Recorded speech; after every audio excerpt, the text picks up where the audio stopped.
ETV YouTube ఛానల్స్లో మీ వ్యాపార ప్రకటనల కోసం ఈ నంబర్కి కాల్ చేయండి.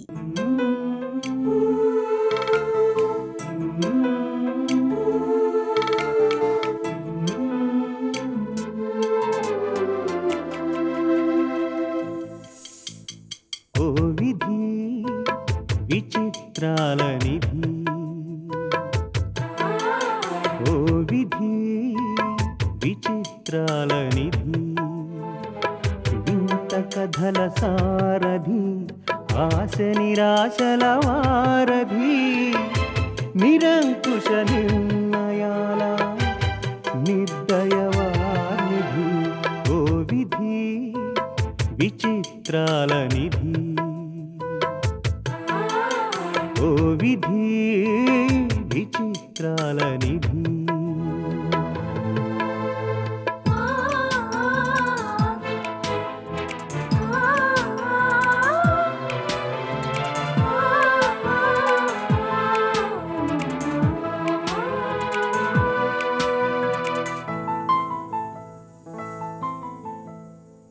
అన్నీ ఉన్నాయనిపిస్తూనే అందకుండా చూస్తావు, సంపదలెన్నో ఇచ్చి సంతోషం మాత్రం దాచేస్తావు, కోరికలని ఉరి తీయాలని నీకెంతో ఉబలాటం, ప్రాణాలతో చెలగాటం నీకు చేతివాటం, ఓ విధి విచిత్రాల నిధి,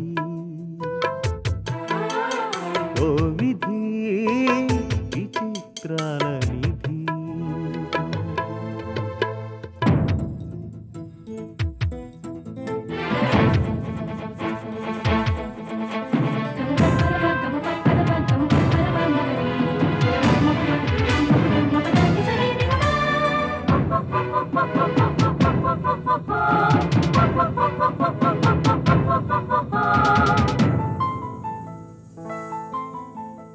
ఊహలు తలకిందులు చేసి ఉనికిని చాటుకుంటావు, ఊహించని మలుపులతో ఉసురు పోసుకుంటావు, మనసు మమతలపై నీకు అనాదిగా కక్ష,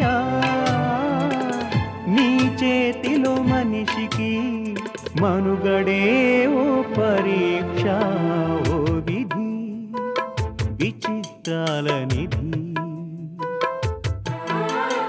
ఓ విధి విచిత్రాల నిధి.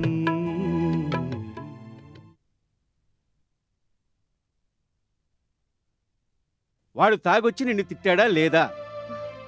తాగిన వాళ్ళకి చిన్న మెదడు పనిచేయదట, మైకంలో నోటుకొచ్చిందేదో మాట్లాడతారట. అవన్నీ మనం సీరియస్గా పట్టించుకుంటే ఎలా? మీరంటే కాశీకి పంచప్రాణాల బాబు. మీ మీదున్న ప్రేమే నా మీద అతని ద్వేషానికి కారణమైంది.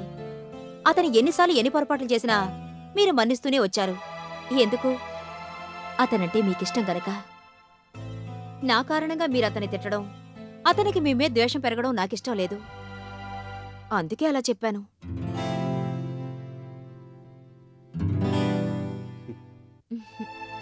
డబ్బులిస్తే పనిచేసేవాళ్ళు చాలామంది దొరుకుతారు, కానీ కాశీలా నమ్మకంగా పనిచేసేవాళ్ళు, మిమ్మల్ని అభిమానించేవాళ్ళు ఎంతమంది దొరుకుతారు? మరీ ఇంత మంచి మనసైతే ఎలా లక్ష్మి? నీ ఆలోచనలో కనీసం వేసమెత్తైనా ఆ వెధవుకుంటే ఎంత బాగుండు. నీలాంటి మంచి మనిషిని పట్టుకుని అంతలేసి మాటలంటానికి వీడికి నోరెలా వచ్చింది? ఇప్పుడు కదలే, వీడి సంగతి తర్వాత చెప్తాను. తవ్వుకునే కొద్దీ పెరిగేవే తప్ప తరిగేవి కావు. ఇలాంటి వాటిని వెంటనే మర్చిపోవాలి. మళ్ళీ అతన్నేమనకండి, మనసు కష్టపెట్టుకుంటాడు.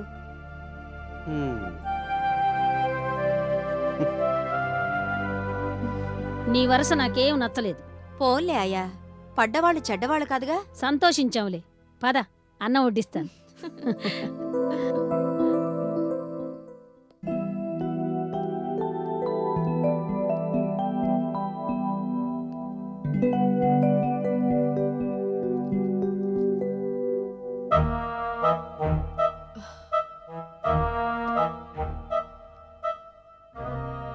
ఇవాళ ఎంగేజ్మెంట్స్ ఫైనలైజ్ చేసింది నువ్వేనా?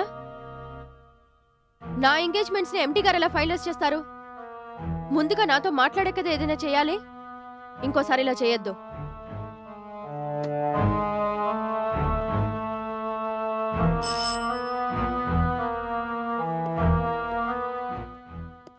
మేడం, బయట వెయిట్ చేస్తున్న వాళ్లలో నారాయణరావు అని ఒక అతనుంటాడు.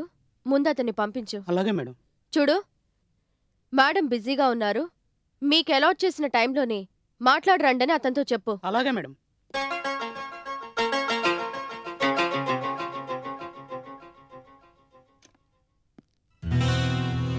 రండి నారాయణరావు గారు, కూర్చోండి.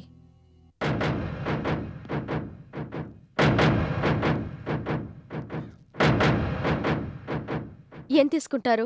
Coffee, tea, cool drink? చాలా థ్యాంక్స్. అవేవి అక్కర్లేదు. నాకు కేటాయించిన టైం 5 నిమిషాలు. అందుకే ఒకే ఒక్క మాట అడిగి వెళ్తాను. 5 నిమిషాలు చాలకపోతే 10 నిమిషాలు తీసుకోండి. నేనంటే చాలా గౌరవం ఉన్నట్టు మాట్లాడుతున్నారే. లేకపోతే మిమ్మల్ని లోపలికెందుకు రాణిస్తాను? వచ్చిన వాళ్ళు కనీసం మర్యాద కోసమైనా నన్ను విష్ చేయలేదని తెలుసు కూడా సీట్ ఎందుకు ఆఫర్ చేస్తాను? చెప్పండి, ఏం పని మీద వచ్చారు? మాట్లాడే పనేని ఇప్పుడే చెప్పాను. మీరు సరిగ్గా విన్నట్టు లేదు. సరిగ్గా వినడం చాతకాని పక్షంలో మీరెవరు, మీ పేరేమిటని ఈ పాటికి 10 సార్లు మీ గురించి మీ చేతనే చెప్పించుండేదాన్ని. మీరు అంతటి సమర్థులని విన్నాను. బహుశా చూడ్డం మాత్రం ఇదే మొదటిసారనుకుంటాను. నేను మీకేం అపకారం చేశానని నా మీద కత్తికెట్టారు? అపకారం, కత్తి కట్టడం. నాకు తెలియని కొత్త పదాలు వాడి నన్ను ఇబ్బంది పెడుతున్నారు. ఆ పదాలకు అర్థం తెలియకుండానే నా కంపెనీని సర్వనాశనం చేశారా? నా మీద చాలా పెద్ద అభియోగం మోపుతున్నారు నారాయణరావు గారు. ఒకరు నాశనం చేస్తే నాశనమే ఎంత బలహీన స్థితిలో ఉందా మీ కంపెనీ? ఆ స్థితికి కారకులు మీరు కాదు. ముమ్మాటికి కాదు. బుకాయించాలని చూడకండి. బుకాయించాల్సిన అవసరం నాకు లేదు. మీ కంపెనీ ఎదగడం కోసం నా కంపెనీని పతనం చేస్తారా? చూడండి నారాయణరావు గారు, మీతో ఇంతకు ముందు పరిచయం లేకపోయినా సాటి వ్యాపారస్తులన్న సంస్కారం పాటించి ఇంతసేపు గౌరవంగా మాట్లాడాను. మీ కష్ట నష్టాలేమన్నా చెప్పుకునే పక్షంలో నాకు చేతనైన సహాయం చేద్దామనుకున్నాను. అంతేకాని మీరు నిరాధారంగా చేసే అభియోగాలను భరించడానికి కాదు మీకు అపాయింట్మెంట్ ఇచ్చింది. చెప్పుకోవాల్సింది ఏదైనా ఉంటే చెప్పుకుని గౌరవంగా బయటికెళ్తే బాగుంటుంది. నేను అడగదలుచుకున్న ప్రశ్న ముందే అడిగాను. సమాధానం చెప్పండి. ఇది ఆజ్ఞ లేక అభ్యర్థన? ఎలాగైనా అనుకోండి, నాకు సమాధానం కావాలి. తక్షణం మీరు బయటికి వెళ్ళమని చెప్పడమే నా సమాధానం. నేను నా కంపెనీని నెంబర్ 1 పొజిషన్లో ఉంచాలనుకున్నాను, ఉంచాను. ఆలోచనకి ఆచరణకి మధ్య జరిగిపోయిన కాలంలో అవతల వాళ్ళకి మేలు జరిగిందా కీడు జరిగిందా అనేది నాకు తెలీదు. నా వల్ల మీకు అపకారం జరిగిందని మీరంటున్నారు. అందుకు నేను బాధ్యురాలి కాదని నేనంటున్నాను. కృష్ణప్రసాద్ని అడ్డదారుల్లో మీరు లొంగ తీసుకోలేదు. లొంగిపోవద్దని అతన్ని మీరు హెచ్చరించి ఉండాల్సిందే. మా కంపెనీకి వచ్చే ఆర్డర్స్ అన్నిటిని మీరు లాక్కోలేదు. మాకు ఆర్డర్లు పంపొద్దని అవతల పార్టీల వాళ్ళకి మీరు చెప్పాల్సిందే. వ్యాపారం చేయగానే సరికాదు. దానికి కొంత నీతి నిజాయితీ అవసరం. Don't talk nonsense. నీతి నిజాయితీ గురించి వేరొకళ్ళ చేత పాఠాలు చెప్పించుకునే దీనస్థితిలో నేను లేను. మీ అమాయకత్వం వల్లే మీ కంపెనీ అప్పుల పాలైంది. మీ చాతకంతనం వల్లే మీ కంపెనీ దివాళా తీసింది. అందుకు నన్ను తప్పుపట్టాలని చూడ్డం మీ మూర్ఖత్వం. నిన్నగాక మొన్నొచ్చిందరివి నన్ను మూర్ఖుడంటావా? You shut up.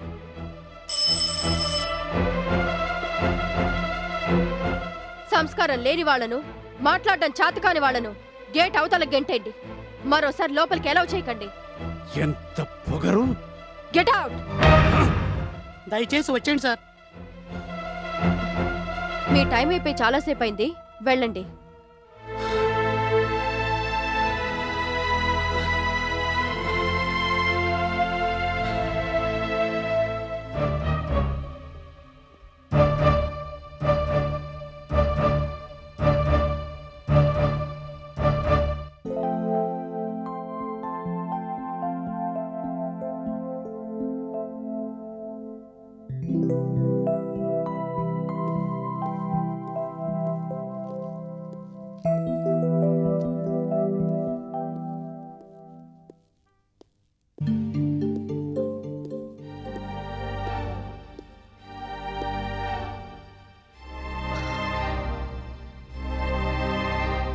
ఏంటి బాబు, ఏమైంది? చెప్పా పెట్టకుండా బయటికెళ్ళిపోయారు. ఆఫీసుకు ఫోన్ చేస్తే ఆఫీసులోనూ లేరు. ఆహా మీరెటెళ్ళినా నాకు చెప్పాలని రూల్ లేకపోయినా మామూలుగా మీరు చెప్పే వెళ్తారుగా, అందుకని అడిగానంతే. మనం ఈ ఊరు వదిలి మరెక్కడికైనా వెళ్ళిపోదాం లక్ష్మి. బాబు అవును లక్ష్మి, పూలమ్మని చోటనే కట్టెలమ్ముతూ బతకాలంటే నా వల్ల కాదు. బాబు పోగొట్టుకున్న చోటనే వెతకమన్నారు, ఓడిపోయిన చోటనే గెలవమన్నారు. మీరెక్కడికెళ్లారసలు? రోజీ దగ్గరికి. అక్కడికి ఎందుకెళ్లారు? నా కంపెనీని సర్వనాశనం చేశావు, నేనంటే నీకెందుకమ్మా ఇంత కోపం అని అడుగుదామని వెళ్ళాను. ఏమంది? నీ కర్మ అన్నట్లు మాట్లాడింది. చెంప పగలగొట్టి రాకపోయారా? రోజీ సంగతి నీకు తెలియదు లక్ష్మి. రోజీ కారణంగానే పార్ట్నర్స్లో చీలికలొచ్చాయి. రోజీ కారణంగానే కృష్ణప్రసాద్ కొత్త కంపెనీ పెట్టాడు. రోజీ కారణంగానే వేరే కంపెనీలతో మన కొలాబరేషన్ దెబ్బతింది.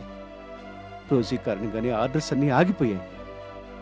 రోజీ కారణంగానే మన కంపెనీ మూతపడింది. రోజీ సంగతి నీకు తెలియదు లక్ష్మి. రోజీ సంగతి నాకు తెలియపోవడం ఏంటి బాబు? రోజీ ఎలిజబెత్ గారి కూతురని తెలుసు. ఎలిజబెత్ గారు చనిపోయాక రోజీ కంపెనీ పగ్గాలు చేపట్టిందని తెలుసు. మీ వ్యాపారానికి అన్యాయం చేసినట్టే నా బ్రతుకుతోనూ దారుణంగా ఆడుకుందని మీకు తెలుసా? తెలీదు. ఆడుకుంది బాబు. ఆట బొమ్మల మీదుండే కసినంతా నా మీద వెళగెక్కింది. నేను ప్రేమించిన వాడు ముందు నన్ను కులటగా నిలబెట్టింది. లక్ష్మి, అవును బాబు. ఆమె సామాన్యమైన ఆడదనుకుంటున్నారేమో. కాదు, గుండెలు తీసిన బంటు. తను అనుకున్నది సాధించడం కోసం అవతలి వాళ్ళు నాశనం అవుతున్నా పట్టించుకోదు. తనలాంటి వారు తను తప్ప మరొకరు ఉండకూడదనుకుంటుంది. తనకు డబ్బుందని, అందం ఉందని, హోదా ఉందని అహంకారం. దాన్ని మీరు ఎలాగైనా సరే అణచాలి. ఇంపాసిబుల్. ఇప్పుడున్న పరిస్థితుల్లో రోజుని అణచడం కాదు కదా, కనీసం ఆమెకి ఎదురుపడే సాహసం కూడా చేయలేను. బాబు, మీరేనా ఇలా మాట్లాడుతుంది? పరిస్థితులు అనుకూలించినప్పుడు ఇలానే మాట్లాడాలి లక్ష్మి. లక్ష్మిని నేను చెప్తున్నాను. ఆ రోజీ గర్వం అణచగలిగేది మీరొక్కరే. కానీ అంత ఓపిక తీరిక నాకిప్పుడు లేవమ్మా. లేకపోయినా తప్పదు. అంటే ఆ ఓపిక తీరిక కసి నాలో ఉన్నాయి. లక్ష్మి, అవును బాబు. మీరు సహకరిస్తే రోజీ సంగతి నేను చూస్తాను. రోజీ సంగతి నీకు బాగా తెలుసని ముందే చెప్పాను. తన పొగరు ఎలాంటిదో కూడా నాకు తెలుసు. నాకు జరిగిన అన్యాయానికి ప్రతీకారం తీర్చుకోలేనేమో అనుకున్నాను. కాని ఎన్నాళ్లకి ఈ రూపంలో వచ్చింది అవకాశం. దీన్ని నేను వదులుకోను. దెబ్బకు దెబ్బ బదులిస్తాను. దిమ్మ తిరిగిపోయే పోటీ నేనిస్తాను. మళ్లీ జన్మలో మరొక లక్ష్మీ జోలికి, మరొక నారాయణరావు జోలికి వెళ్లకుండా గుణపాఠం చెబుతాను. ఆలోచన బాగానే ఉంది, ఆచరణ కూడా బాగానే ఉంటుంది బాబు. నేనా పని చేయగలనన్న నమ్మకం నాకుంది. ఎటొచ్చి ఆ నమ్మకం నా మీద మీకుంటే చాలు. నమ్మకం ఉంది లక్ష్మి. మరింకే, ఆ పొగరమోతు పోట్లగిత్త కొమ్ములు వంచే అవకాశం నాకివ్వండి. ఇస్తాను. అదొక్కటే కాదు, రోజీని ఎదుర్కోగల వ్యూహాన్ని కూడా తయారు చేసి ఇస్తాను.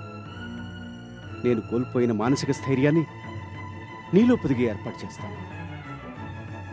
ఇందాక నువ్వు అన్నావే ఓడిపోయిన చోటే గెలవాలి అని. నేను ఓడిపోయిన యుద్ధం మధ్య నిన్ను నిల్చోబెడతాను. నీ విజయాన్ని కళ్ళారా చూసే రోజు కోసం ఎదురు చూస్తూ ఉంటాను.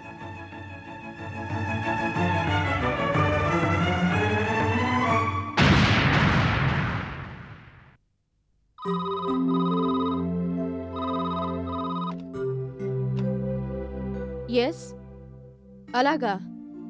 ఎంతసేపు అయిందొచ్చి? ఐసీ, పంపించండి.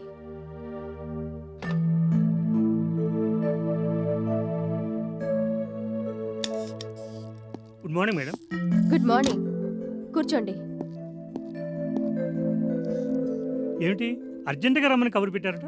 మీ పనేం చెడగొట్టలేదు కదా? ఫ్యాక్టరీకి ఫారెన్ డెలిగేట్స్ వచ్చారు, దాంతో కొంచెం హడావిడి. అరరే, అలాగా? వాళ్ళు మీకోసం ఫారిన్ నుంచి వస్తే మీరు ఇటు పరిగెట్టుకొస్తే ఎలా? ఫారెన్ డెలిగేట్స్ కాదు కదా, ఆ దేవుడు వచ్చినా నేను ఇదే పని చేస్తాను. నాకు మీరు ముఖ్యం కానీ వాళ్ళు కాదు. వాళ్ళు ముఖ్యమే. కాదనటం లేదండి. వాళ్ళు కాకపోతే ఆల్టర్నేటివ్ ఇంకొకరు దొరుకుతారు. మీకు బదులు మరొకరు దొరకరు కదండి. మీ అభిమానానికి నా థ్యాంక్స్. ఆ అభిమానాన్ని చాటుకునే అవకాశం మీరు నాకు ఇవ్వటం లేదు. ప్రముఖుల సమక్షంలో మిమ్మల్ని సన్మానించాలని, గొప్ప బిరుదు ఇవ్వాలని, దేశవ్యాప్తంగా మన వెల్ విషర్స్ని పిలిచి పెద్ద పార్టీ ఇవ్వాలని మిమ్మల్ని ఎన్నోసార్లు రిక్వెస్ట్ చేశాను. మంచి సమయం సందర్భం రానివ్వండి కృష్ణప్రసాద్ గారు. అది సరే, ఆ నారాయణరావునేంటి మరి అలా తయారు చేశారు? ఆయన్ని మీరెప్పుడు కలిశారు మేడం? ఆయనే వచ్చి నన్ను కలిశారు. దేనికట? ఆయన మీద నేను కత్తి కట్టిందెందుకో తెలుసుకుందామని వచ్చారట. ఓహో, మరీ పూర్తిగా దెబ్బ కొట్టకుండా వదిలేశాం కదా. బహుశా ఆ మిడిచిపాట అయ్యుండొచ్చు. ఏదో మీరు రవీంద్ర కలిసి చిన్న పథకం వేసి ఆ కంపెనీని దెబ్బతీస్తామని చెప్తే ఏదో మన కంపెనీకి ప్రోత్సాహంగా ఉంటుందనుకున్నాను. కానీ అదేమిటండి, ఆయన మరీ ఎంత చావు దెబ్బ కొట్టారు? ఒకప్పుడు ఆయన చాలా యాక్టివ్గా ఉండేవారట కదా, మన స్టాఫ్ చెప్తున్నారు. వాళ్ళు చెప్పడం కాదు మేడం, నేను స్వయంగా ఆయనతో కలిసి పనిచేసేవాడిని కదా. ఆఫీస్కి రావడం, కాసేపు కూర్చోవటం, పనులన్నీ నా నెత్తిన పడేయటం. తను మాత్రం సాంస్కృతిక కార్యక్రమాలని, సేవా కార్యక్రమాలని దర్జాగా తిరగటం. చాలా యాక్టివ్గా ఉండేవాడు. ఇప్పుడు ఆ యాక్టివ్నెస్, ఆ దర్జా అన్నీ పోయినట్టున్నాయే. మొత్తానికి అతని కంపెనీని దెబ్బ కొట్టమంటే అతన్ని కూడా కోలుకోలేని దెబ్బ కొట్టారే. అసాధ్యులండి మీరు. కొడితే ఆ రేంజ్లోనే కొట్టాలి మేడం. తిరిగి కోలుకొని చేయెత్తే అవకాశం అవతలి వాడికి ఇవ్వకూడదు. ఇస్తే అవుట్. ఇది నా నమ్మకం. చాలా గొప్ప నమ్మకం. యుద్ధంలో వీరుడు ప్రాణాలైనా వదలొచ్చు కానీ చేతిలో కత్తిని మాత్రం వదలకూడదు. ఇది నా పాలసీ. చాలా గొప్ప పాలసీ. నాదో చిన్న సందేహం. ఏమిటి మేడం? నారాయణరావు విషయంలో చేసిన మోసం నా విషయంలో చేయరు కదా? ఆహా, ఊరికే సరదాకంటున్నాను. Take it easy. రోజీని అడ్డుకోవడం గాని, రోజీ గ్రూప్ ఆఫ్ కంపెనీస్ని దెబ్బతీయడం గాని అంత తేలిక కాదని మీకు తెలుసనుకోండి. ఏది ఏమైనా నారాయణరావుని దెబ్బతీయడంలో మీరు చూపిన నైపుణ్యానికి మరోసారి అభినందనలు. బహుశా డెలిగేట్స్ మీకోసం ఎదురు చూస్తారనుకుంటా. వెళ్ళిరండి.